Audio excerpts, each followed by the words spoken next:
আসসালামু আলাইকুম সবাইকে। আজকে দুপুরে আমাদের মেনু হচ্ছে কাঁঠালের বিচি কায়থা দিয়ে শুটকি মাছ। তো তার জন্য তেল গরম করে শুটকিটা হালকা করে ভেজে নিয়ে এর মধ্যে হলো পেঁয়াজ বাটা, রসুন বাটা, আদা বাটা, লবণ, কাঁচামরিচ, শুকনো মরিচের গুঁড়া, জিরার গুঁড়া, সকল ধরনের মশলা দিয়ে একটু পানি দিয়ে ভালো করে কষিয়ে নেবে।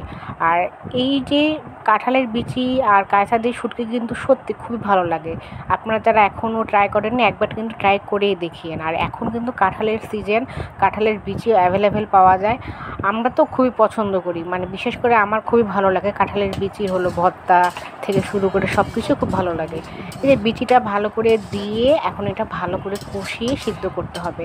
যেহেতু কাঁঠালের বিচি শক্ত আর সিদ্ধ হতে সময় লাগে, তাই একটু বেশি করে পানি দিয়ে একটু বেশি সময় নিয়ে সিদ্ধ করতে হবে। আপনারা চাইলে এটা আগে থেকে সিদ্ধ করে নিতে পারেন এই কাঁঠালের বিচিটা। তারপরে দিয়ে দেওয়া হবে কায়থা, দিয়ে ভালো করে কষিয়ে নিয়ে ঢাকা দিয়ে প্রায় 15-20 মিনিটের বেশি, 20 মিনিট রান্না করলেই হয়ে যাবে। এই দেখেন আমাদের রান্না একদম রেডি। প্রায় আমরা 30 মিনিটের মতো রেখেছিলাম, রাখার পরে এই দেখেন কালারটা কি সুন্দর এসেছে। একবার ট্রাই করে দেখিয়ে, দারুণ লাগে খেতে। আল্লাহ হাফেজ।